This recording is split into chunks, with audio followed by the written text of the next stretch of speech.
તમે ક્યારેય વિચાર્યું છે કે સફળ કંપનીઓ આઈપીઓ કેમ લાવે છે? કોઈપણ વ્યવસાયનું શરૂઆતનું ભંડોળ ઘણીવાર તેના સ્થાપકોની બચતમાંથી આવે છે. પછી જેમ જેમ કંપની વિકાસ કરે છે, તેને એન્જલ રોકાણકારો અને સાહસ મૂડીવાદીઓ વેન્ચર કેપિટલ ફર્મ્સ દ્વારા ભંડોળ પૂરું પાડવામાં આવે છે. આઈપીઓ એ ભંડોળ ઊભું કરવાની આ પ્રક્રિયાનું અંતિમ ચરણ છે, જ્યાં કંપની જાહેર બજારમાંથી મોટી માત્રામાં મૂડી એકત્ર કરી શકે છે. આ મૂડીનો ઉપયોગ કંપનીના વિસ્તરણ, દેવાની ચૂકવણી અથવા નવા પ્રોજેક્ટ્સ માટે થઈ શકે છે.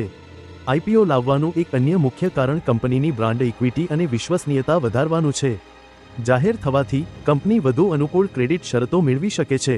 આઈપીઓ પ્રારંભિક રોકાણકારોને, જેમણે કંપનીમાં જોખમ લીધું હતું, તેમને તેમના રોકાણમાંથી બહાર નીકળવાનો અને નફો મેળવવાનો માર્ગ પણ પૂરો પાડે છે. કંપનીના ફાયદા તો જાણી લીધા, હવે આવતા વિડીયોમાં રોકાણકારના ફાયદા વિશે વાત કરીશું.